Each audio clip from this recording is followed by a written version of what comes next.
नमस्कार, मैं अशोक कुमार पांडे। स्वागत है आपका द क्रेडिबल न्यूज पर। इजराइल में तेल अवीव के आसमान में एक अजीब सा सीन आज देखने को मिला। मिसाइलें तो लगातार दिख ही रही हैं, ईरान लगातार उनको रोशन किया हुआ है, लगातार चमक रही हैं मिसाइलों से। लेकिन आज एक ऐसा सीन दिखा है जो हर इजरायली के दिल में खौफ भर रहा है। अचानक से तेल अवीव के आसमान में बहुत सारे कौवे दिखने लगे। जी, तेल अवीव का पूरा आसमान कौवों से भर गया। थोड़ी देर तक कौवे चक्कर लगाते रहे और उसके बाद निकल गए। देखिए, मैं तो इन सारे टोटकों को नहीं मानता। मुझे लगता है कि यह सब प्रकृति का मामला है, कौवे आए जाएं क्या फर्क पड़ता है। लेकिन इजराइल की जनता तो बहुत ज्यादा धार्मिक है। इजराइल की जनता तो इन टोटकों में बहुत भरोसा रखती है और कहा यह जाता है कि किसी भी मुल्क के ऊपर, किसी भी शहर के ऊपर कौवों के मंडराने का मतलब यह होता है कि उस शहर के साथ कुछ बहुत बुरा होने वाला है। तो ये जो एक है कौवे जो पूरी तरह से तेल अवीव के आसमान पर छाकर निकले हैं, ये तेल अवीव के मन में एक अलग तरह का खौफ पैदा करने वाला है, इतना तो तय है। और खौफ पहले से भी कम नहीं है। हालत यह है कि वहां मेंटल ब्रेक डाउन होना शुरू हो गया है।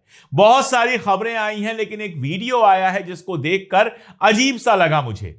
एक औरत है, दरमियानी एज की औरत है, उसके दोनों हाथों में चाकू है और वो वहां की सड़कों पर, वहां के मॉल में घूम रही है और जब भी सायरन बजता है वो दोनों हाथों के चाकू लहराने लगती है। उसको रोकने की बहुत सारी कोशिशें की गई, लेकिन वो पागलों की तरह पूरे शहर में घूम रही है। और इजराइल से जो कई सारे ट्वीट आए हैं वो ये बता रहे हैं कि इस तरह की घटनाएं बहुत सारी जगहों पर देखी गई हैं। देखिए, इजराइल ने हमेशा लेबनान गए, बम गिराए, चले आए। गजा गए, बम गिराए, चले आए। सीरिया गए, बम गिराए, चले आए। अपना शहर बड़ा सेफ रखा है। आयरन डोम लगा लिया, अमेरिका से पैट्रियट ले लिया, अमेरिका से थॉर्ड ले लिया। तो मिसाइलें चले तो पहले तो कतर और जॉर्डन जैसे मुल्क रोक लेंगे। अगर वहां से निकल के आ भी गई तो इनका सायरन बज जाएगा। आधे घंटे 45 मिनट पहले सायरन बज जाएगा, सब लोग जाके छुप जाएंगे और थोड़ी देर बाद निकल आएंगे। यही अभी तक की प्रैक्टिस रही है। तो इजराइल के लोगों को कभी इतनी लंबी जंग झेलने की आदत नहीं है, कभी अपने आसमानों से आग बरसते हुए देखने की आदत नहीं है, कभी मिसाइलें सीधे जमीन पर गिरकर घरों को तबाह करते हुए देखने की आदत नहीं है। दूसरों की जान लेने में इनको बहुत मजा आता है। गजा में जब लोग मरते हैं तो ये खुशियां मनाते हैं। तो कल हमने देखा कि गजा के बच्चे खुशियां मना रहे थे, तालियां बजा रहे थे जब इजराइल के ऊपर मिसाइलें गिर रही थी। लेकिन इजराइल की आदत तो दूसरों के दुख में हंसने की है। आप सोचिए, क्यूबा कहां है? क्यूबा में ना मुसलमान है, ना क्यूबा में पर्दा है, ना क्यूबा में कुछ और है। लेकिन क्यूबा के अंदर लोग अगर परेशान हो रहे हैं अमेरिकन घेराबंदी से, तो इजराइल वाले उसको भी सेलिब्रेट करते हैं। तो इन्हें बने ही इस तरह से हैं कि दूसरों के दर्द को सेलिब्रेट करते हैं। इसलिए वो दर्द जब अपने दरवाजे पर, अपने आंगन में, अपने घर में बरस रहा है तो पागल होना बिल्कुल तय है।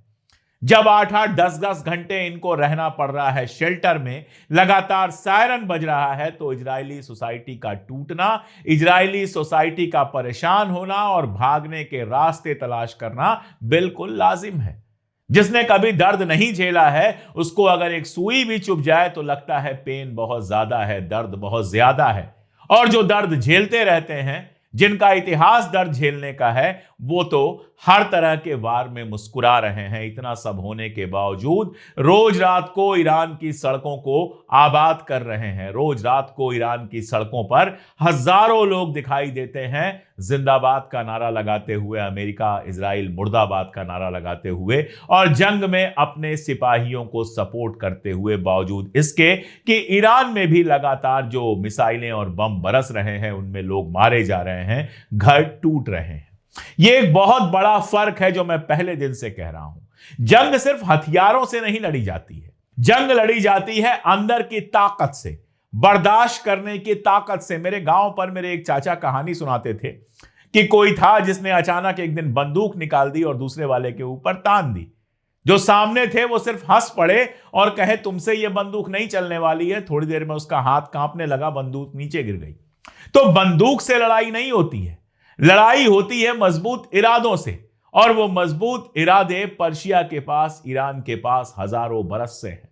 हजारों बरस से बड़े बड़ों के खिलाफ खड़े रहने, लड़ने और अपना वजूद बचाए रखने का जो इतिहास है, जो ये तारीख है चमचमाती हुई, मुस्कुराती हुई तारीख जो है ईरान के पास, वो उसको जिंदा रखती है और इसीलिए लोग आपस के सारे भेदभाव भुलाकर अपनी सरकार के साथ खड़े हो जाते हैं और सारी तबाहियों में मुस्कुराते रहते हैं। जिनके घर के लोग शहीद हो रहे हैं वो भी कह रहे हैं कि कोई बात नहीं, मुल्क के लिए शहीद हो गए, कोई बात नहीं। ये चीज आपको इजराइल में या किसी जबरदस्ती बनाए हुए मुल्क में दिखाई नहीं दे सकती, क्योंकि उन्होंने जिंदगी में कोई दर्द नहीं झेला है, सिर्फ दूसरों को दर्द दिया है। इसलिए ये लड़ाई इजराइल के लिए लगातार ज्यादा मुश्किल होती चली जा रही है। पर्दे के पीछे बहुत सारी बातें हो रही हैं, मैं बात करूंगा। आगे बढ़ने से पहले वही अपील कि अगर आप हमारे वीडियोस देख रहे हैं और आपको हमारे वीडियोस पसंद भी आ रहे हैं तो सब्सक्राइब भी कर लीजिए और नोटिफिकेशन ऑन कर लीजिए ताकि वीडियो छूटे नहीं। और साथ में अगर हमारी ताकत बनना चाहते हैं तो स्क्रीन पर जो QR कोड है उसको स्कैन करके हमारी मेंबरशिप ले लीजिए। सबसे पहले तो बात कर लेते हैं अरब मुल्कों का क्या हाल है, अरब मुल्क किस तरह से सोच रहे हैं। और जब मैं अरब मुल्क कह रहा हूं तो मैं हुक्मरानों की बात कर रहा हूं। बहरीन की मैं आपको बात बताऊं, बहरीन की जो टीवी है, ऑफिशियल टीवी है, उसने इजराइल की ऑफिशियल टीवी के साथ समझौता कर लिया है। उसमें यूएई की भी ऑफिशियल टीवी शामिल है। यूएई के जो पुलिस के डिप्टी चीफ है उनका ट्वीट आता है जिसमें अरब मुल्कों से वो अपील कर रहे हैं कि इजराइल के समर्थन में खड़े हो जाओ, इजराइल के साथ खड़े हो जाओ। ये यूएई के डिप्टी पुलिस चीफ ट्वीट कर रहे हैं।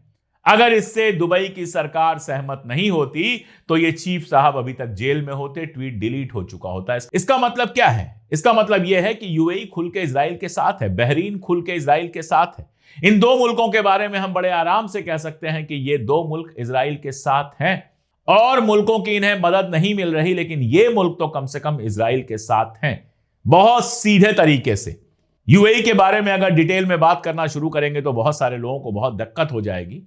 जो आतंकवाद के खिलाफ की बात कर रहे थे, कहां कहां कैसे कैसे आतंकवादी आंदोलनों को इन्होंने मदद की है। सूडान का एग्जाम्पल तो सामने है ही, लेकिन सूडान अकेला नहीं है, लीबिया भी है और भी बहुत सारे मुल्क हैं जिनके बारे में बहुत डिटेल में बता सकता हूं कि कैसे आतंकवादी संगठनों को इन्होंने पैसा दिया है और इजराइल का खेल सक्सेसफुल हो सके इसके लिए पूरी पूरी मदद की है।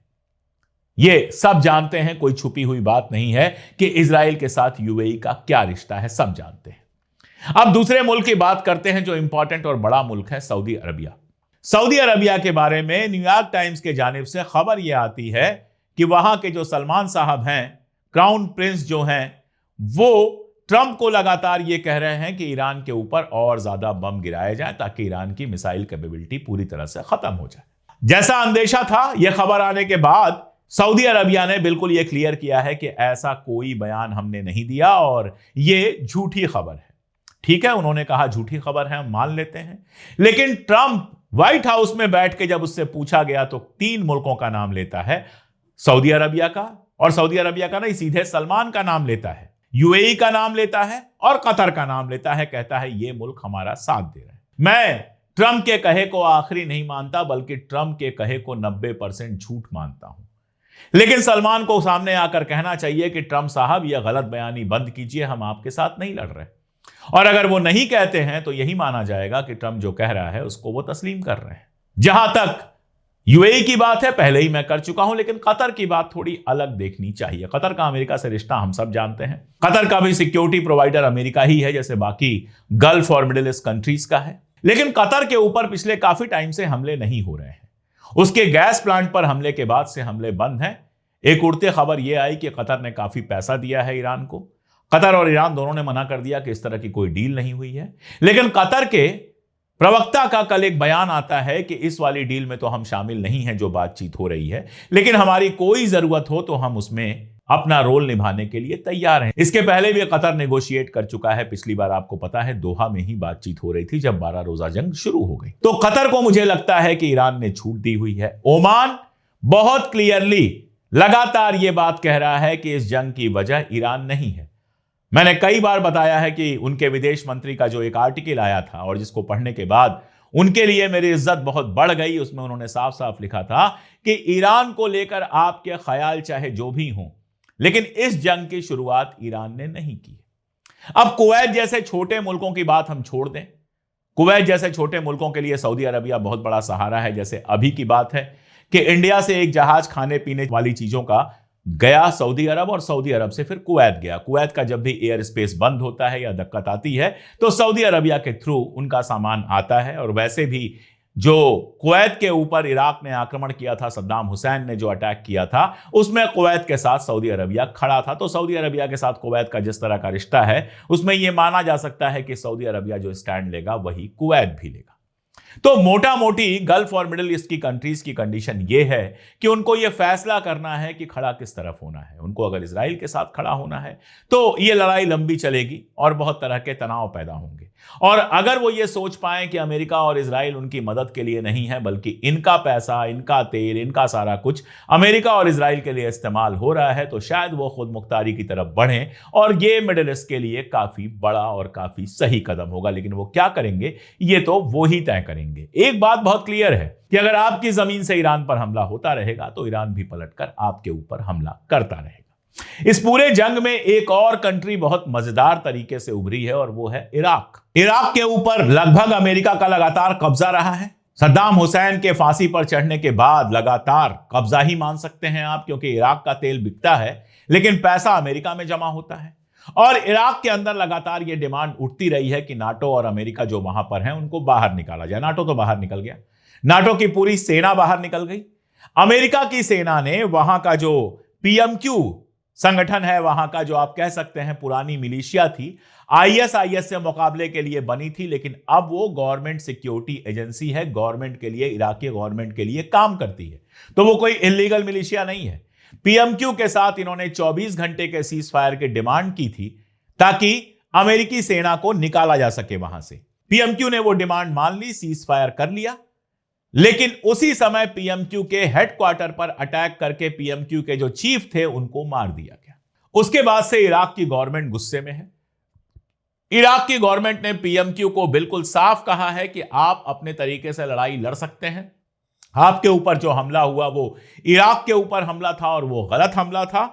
और यही नहीं, कल रात को एरबिल में जहां अमेरिकन बेस था वहां के एक होटल में बताया जा रहा है कुछ अमेरिकी रुके हुए थे, उस पर बहुत तीखा हमला हुआ है। तो कहा जा सकता है कि इराक ईरान के साथ इस जंग में शामिल हो चुका है और वहां से नाटो को पूरी तरह से निकाला जा चुका है। अमेरिका काफी हद तक निकल गया है और अमेरिका से पूरी तरह से इराक को खाली कराने के लिए पीएमक्यू और वहां की आर्मी को आदेश दे दिया गया है। वहां लड़ाई और ज्यादा तेज होने की उम्मीद है। और इसी सीज फायर वाली बात से तमाम सीज फायर याद आते हैं, जैसे पीएमक्यू के साथ सीज फायर किया गया और पीएमक्यू के चीफ को मार दिया गया। आप याद कीजिए सद्दाम हुसैन के साथ भी सीज फायर किया गया था कुवैत वाले मसले पर। अब इराक का कुवैत पर हमला सही था, गलत था, यह सब बहस अलग से करते रहेंगे, लेकिन जंग चल रही थी और जंग में सीज फायर हुआ था। सीज फायर के बाद सद्दाम हुसैन और इराक के ऊपर जिस तरह के प्रतिबंध लगाए गए, सैंक्शंस लगाए गए और फाइनली एक झूठा, एक फर्जी आरोप लगाया गया केमिकल वेपन्स का और सद्दाम हुसैन को गिरफ्तार करके फांसी पर चढ़ा दिया गया। एक सीज फायर ये। लेबनान के साथ सीज फायर होता है, लेकिन उसके बाद अब इजराइल लगातार हमले करता रहता है और आज हालत यह है कि फुल फ्लेज लड़ाई वहां पर चल रही है। कल एक मजेदार बयान आया, वहां के प्रधानमंत्री ने बयान दिया कि ईरान के जो राजदूत हैं, एम्बेसडर हैं, वो पर्सोना नॉन ग्रेटा हो गए, उनको 29 तारीख तक लेबनान छोड़ देना होगा। उसके बाद वहां तमाम जिम्मेदार लोगों के बयान आए कि ईरान से रिश्ता हमारा कल का नहीं है, हजारों साल पुराना है और उनको बाहर नहीं निकलने दिया जाएगा। तो लेबनान के अंदर जो रिफ्ट चल रही है वो आप जानते ही हैं। खैर, मैं ये कह रहा था कि लेबनान के साथ भी सीज फायर हुआ था और सीज फायर के बाद भी लगातार इजराइल की बमबारी जारी रही। गजा में सीज फायर हुआ और उसके बाद गजा के ऊपर अटैक जारी है लगातार। कल रात को भी एक बम छोड़ा गया है नॉर्दर्न गजा में।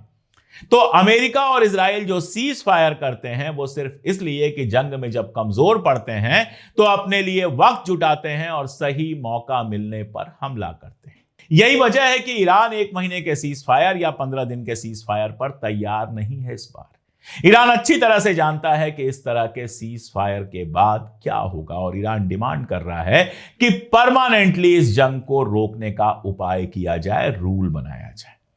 और आप देखिए, ट्रंप साफ लग रहा है कि इस जंग का ठीकरा किसी और के सर पर फोड़कर निकलने के मूड में है। और फिलहाल जो वो आदमी दिख रहा है उस आदमी का नाम है पीटर हेग्सेथ, जो इनका वार सेक्रेटरी है। ट्रंप ने बयान दिया कि पीटर हेग्सेथ नहीं चाहता है कि यह जंग रुके। आप सोचिए उसकी औकात है।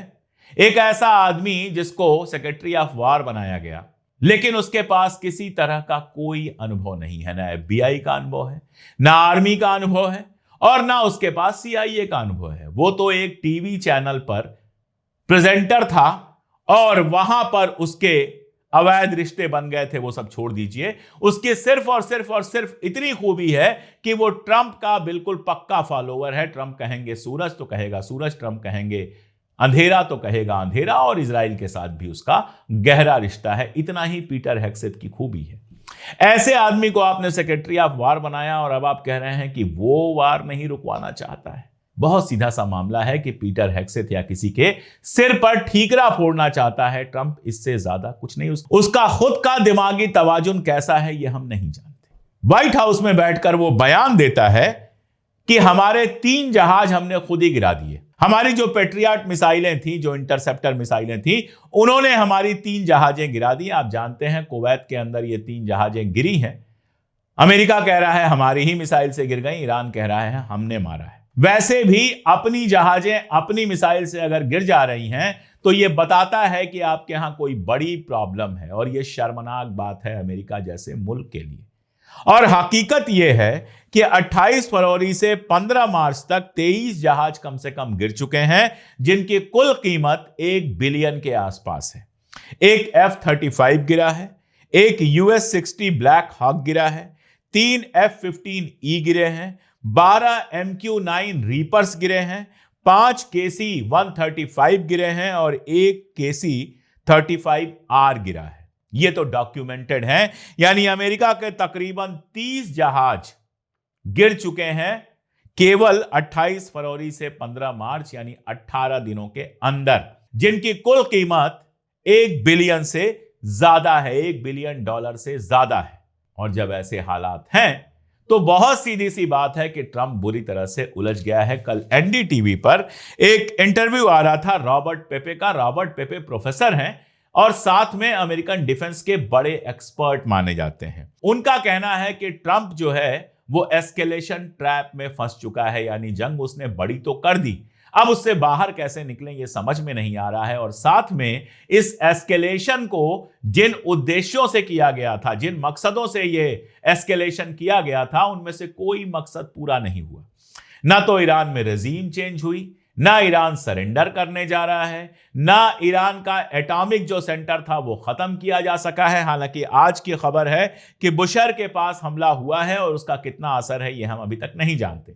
लेकिन ये जो एस्केलेशन हुआ है, प्रोफेसर पेपे कहते हैं कि इसका कोई फायदा अमेरिका को नहीं हुआ है, सारा फायदा ईरान को हो रहा है। और ईरान एक बेहतर पोजीशन में है इस डील में अपनी शर्तें रखने के लिए। क्या शर्तें ईरान में रखी हैं वो तो मैं आपको सुबह बता ही चुका हूं, बहुत डिटेल में बता चुका हूं। और उनका यह भी कहना है कि ये जो नए 2-3 हजार मरीन और क्या क्या भेजे जा रहे हैं, इससे ये ट्रैप बहुत मजबूत होगा और मजबूत होगा, क्योंकि ये ईरान पर किसी भी हालत में कब्जा कर नहीं पाएंगे, ईरान को जंग में हरा नहीं पाएंगे। तो ये फिलहाल हालात हैं। तेल अवीव के आसमान पर कौवे उड़ रहे हैं। अगर इसको अपशकुन ना भी मानो तो भी एक फ्रेज की तरह इस्तेमाल कर सकते हो कि वहां पर इतनी तबाही हो रही है कि चीले और कौवे उसके आसमान पर उड़ रहे हैं। ईरान लगातार इस बात पर मुतमईन है कि ना हम स्ट्रेट ऑफ होर्मुज को छोड़ेंगे और ना ही हम इस जंग में हार मानेंगे। एक खबर यह भी आ रही है और कई जगहों से आ रही है कि स्ट्रेट ऑफ होर्मुज को खुलवाने के लिए ब्रिटेन अपनी रॉयल नेवी की जहाज भेजने की बात कर रहा है। जब तक खबर कंफर्म ना हो कुछ कहा नहीं जा सकता है। हालांकि यह खबर टाइम से शुरू हुई, जो वहां का बड़ा अखबार है। अब अगर ब्रिटेन इस जंग में शामिल होता है तो यह अपने आप में एक बड़ा एस्केलेशन होगा। देखते हैं इसका असर क्या होता है। बातचीत की बात भी लगातार चल रही है। हम तो यही चाहेंगे बातचीत हो, ट्रंप को बुद्धि आए और ईरान की ज्यादातर शर्तें मानकर यह जंग खत्म करे। लेकिन हमारे आपके चाहने से क्या होता है, मैं तो यहां पर आपको रिपोर्ट कर सकता हूं दुनिया भर में जो हो रहा है, और वो मैं लगातार कर रहा हूं। बने रहिए हमारे साथ, जुड़े रहिए, देखते रहिए हमारे वीडियोस। बहुत शुक्रिया।